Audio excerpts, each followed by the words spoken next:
जय हिंद एवरीवन, स्वागत है आपका वीनेशन 111 के एक नए एपिसोड में, जो आपके लिए लेकर के आते हैं इंडियन डिफेंस के प्रमुख अपडेट्स को सबसे पहले। तो चैनल को सब्सक्राइब करना मत भूलिएगा।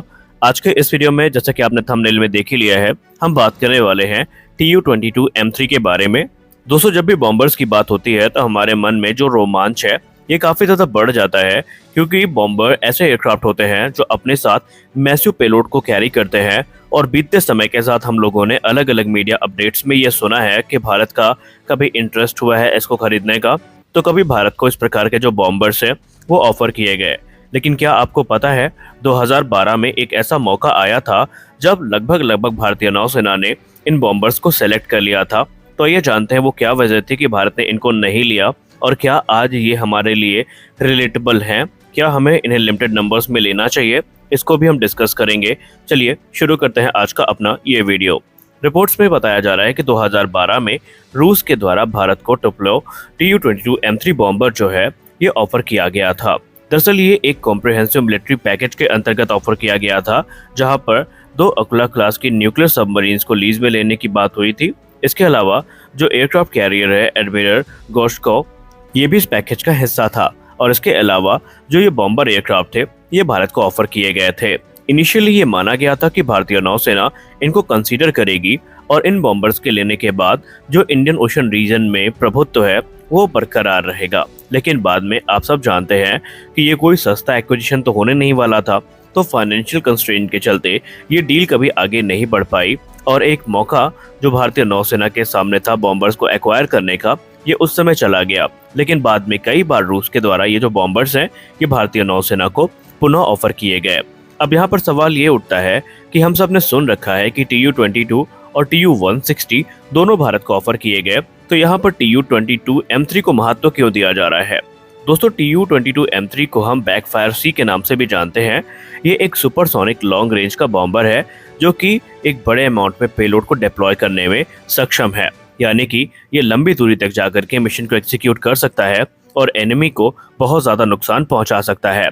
अगर हम इसकी रेंज की बात करें तो ये 7000 किलोमीटर की है, और ये अपने साथ 3 की संख्या में KS-22 क्रूज मिसाइल्स को कैरी कर सकता है। ये काफ़ी फॉर्मिडेबल एयर प्लेटफॉर्म है, और इसके इंपॉर्टेंस का अंदाज़ा आप इसी से लगा सकते हैं कि रशियन एयरफोर्स और रशियन नेवी खुद इस बॉम्बर में बहुत ज़्यादा भरोसा दिखा रही हैं। और अगर भारतीय नौसेना के द्वारा इन बॉम्बर्स को सेलेक्ट कर लिया गया होता तो इनकी हाई स्पीड, एक लॉन्ग रेंज और पेलोड कैपेसिटी भारतीय नौसेना के लिए बहुत मददगार साबित हो सकती थी, क्योंकि ये इंडियन ओशन रीजन में भारतीय नौसेना का जो प्रभुत्व है उसको बरकरार करके रखती।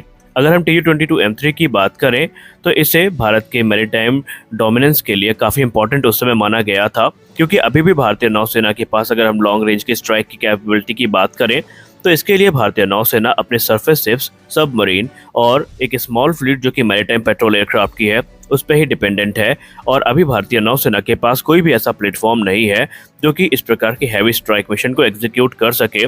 और ऐसे में एक्सपर्ट्स मानते थे कि भारतीय नौसेना में इस प्रकार के जो बॉम्बर्स हैं इनका होना ज़रूरी था, क्योंकि इन बॉम्बर्स के आने के बाद भारतीय नौसेना लॉन्ग रेंज के जो स्ट्राइक मिशन है उनको एग्जीक्यूट कर सकती थी। खासकर इसमें जो क्रूज मिसाइल का इंटीग्रेशन है ये भारतीय नौसेना के लिए गेम चेंजर साबित हो सकता था। लेकिन हम सब जानते हैं कि ये डील आसान नहीं थी, इसमें खर्च काफ़ी ज़्यादा था, और उस समय बजट को देखते हुए इसे रद्द कर दिया गया। अब अगर हम इन बॉम्बर्स की बात करें तो यहाँ पर कुछ ऐसे चोक पॉइंट्स हैं जहाँ पर अगर इनको डिप्लॉय कर दिया जाता, चाइना के ऊपर काफ़ी बड़ा दबाव बना सकते थे, और जो किसी प्रकार की घुसपैठ की गतिविधि है उसको रोकने में ये एक महत्वपूर्ण भूमिका निभा सकते थे। एक्सपर्ट्स ये मानते हैं कि Tu-22 बॉम्बर्स अगर भारत में होते तो इससे भारतीय नौसेना को 2 बेनिफिट होता। पहली बात तो ये है कि इन बॉम्बर्स की सहायता से जो लॉन्ग रेंज के मिशन है ये एग्जीक्यूट किए जा सकते थे, और भारत के पास सेकेंड स्ट्राइक कैपेबिलिटी भी उपलब्ध होती, जिसकी सहायता से लॉन्ग रेंज के जो प्रिसीजन स्ट्राइक मिशन है ये एग्जीक्यूट किए जा सकते थे। खासकर आप सब जानते हैं कि चीन की जो विस्तारवादी नीति है इससे भारतीय नौसेना काफ़ी परेशान है, और उससे निपटने के लिए जो भारतीय नौसेना है वो ज़रूरी कदम उठा रही है। हालांकि ये जो एक्विजिशन था ये कभी भी फाइनल नहीं हो पाया, जिसके बाद से भारतीय नौसेना ने भी फिर इसके बाद दोबारा ध्यान नहीं दिया, और रिपोर्ट्स आती रहीं कि भारत को कई बार ये ऑफर किए गए, लेकिन भारत ने इन बॉम्बर्स की तरफ ध्यान नहीं दिया। अगर हम चाइना की बात करें तो चाइना भारत के उलट इस समय जो अपने लॉन्ग रेंज की बॉम्बर्स की फ्लीट है उसको ताकतवर बना रहा है, और एक के बाद एक जो नए बॉम्बर एयरक्राफ्ट हैं ये चाइना की सर्विस में इंडक्ट किए जा रहे हैं। इसीलिए एक्सपर्ट्स ये मानते हैं कि भारत को इस समय ऐसे प्लेटफॉर्म की ज़रूरत है जो कि लॉन्ग रेंज स्ट्राइक मिशन को एग्जीक्यूट कर सके।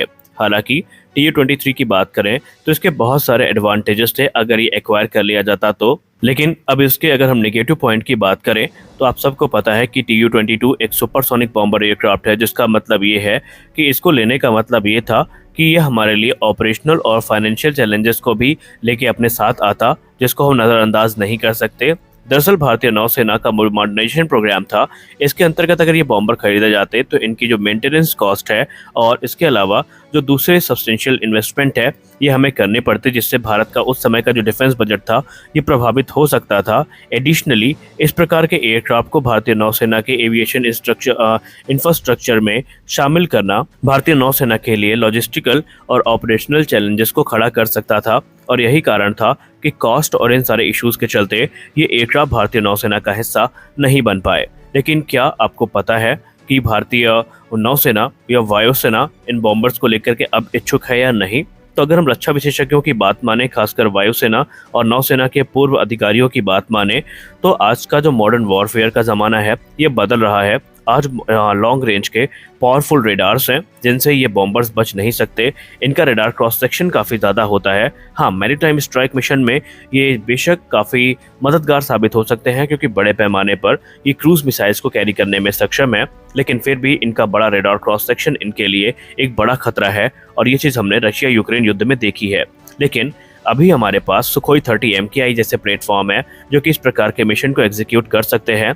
दरअसल भारत की अगर आप सीमाओं को देखेंगे तो भारत के जो दुश्मन है ये बहुत दूर नहीं है, क्योंकि रशिया और अमेरिका के केस में आपने देखा होगा इनके दुश्मन काफ़ी दूर दूर देशों में हैं, तो इन्हें स्ट्राइक मिशन एग्जीक्यूट करने के लिए लंबा ट्रैवल करना पड़ता है। लेकिन भारत के केस में ऐसा नहीं है। भारत के जो दुश्मन है भारत से एकदम सटे हुए हैं, तो ऐसे में एक्सपर्ट्स ये मानते हैं कि ये काम हमारी क्रूज मिसाइल और हमारे सुखोई 30 MKI जैसे जो एयरक्राफ्ट हैं इनसे किया जा सकता है, क्योंकि सुखोई 30 MKI को already BrahMos supersonic cruise missile से इक्विप किया गया है। आने वाले भविष्य में इन्हें ब्रह्मोस NG और रुद्रम 2 रुद्रम 3 जैसी मिसाइल से इक्विप किया जाएगा, और इनकी सहायता से ये लॉन्ग रेंज की जो स्ट्राइक मिशन है इनको एग्जीक्यूट कर सकते हैं। हालांकि इससे हम ये तो नहीं साबित कर सकते कि ये बॉम्बर एयरक्राफ्ट की नीड को रिप्लेस कर देंगे, लेकिन फिलहाल भारतीय नौसेना और वायुसेना के लिए ये एयरक्राफ्ट इस क्रम में काफ़ी मददगार साबित हो सकते हैं। हालांकि बॉम्बर एयरक्राफ्ट को खरीदने के लिए बिलियंस ऑफ डॉलर की इन्वेस्टमेंट हमें करनी पड़ती, लेकिन इस समय हमारी प्राथमिकता जो होनी चाहिए वो ये होनी चाहिए कि हमें जो फाइटर स्क्वाड्रन है इनके नंबर्स को बढ़ाना ज़रूरी है, क्योंकि बॉम्बर्स की जो नीड है ये फिलहाल हमारे लिए इतना अर्जेंट नहीं है, लेकिन जो घटे स्क्वाड्रन की क्षमता है ये हमारे लिए चिंताजनक है। और इसीलिए हमारे जो रक्षा विशेषज्ञ हैं उन्होंने हमेशा बॉम्बर्स ज़्यादा जो प्राथमिकता है वो मल्टी रोल फाइटर्स को दी है, क्योंकि हमारे पास अगर 114 की संख्या में MRFA के अंतर्गत फाइटर एयरक्राफ्ट आते हैं तो हमारी जो वायुसेना की कैपेबिलिटी है ये ऑलरेडी काफ़ी इंक्रीज हो जाएगी, और हमें इस समय एज सच कोई नीड नहीं है बॉम्बर की। इसलिए वो सिनेरियो अलग था और आज का जो मौका है ये बिल्कुल अलग है। तो आज के इस वीडियो में बस इतना ही। मिलते हैं अगले वीडियो में कुछ और रिपोर्ट्स के साथ, तब तक के लिए जय हिंद।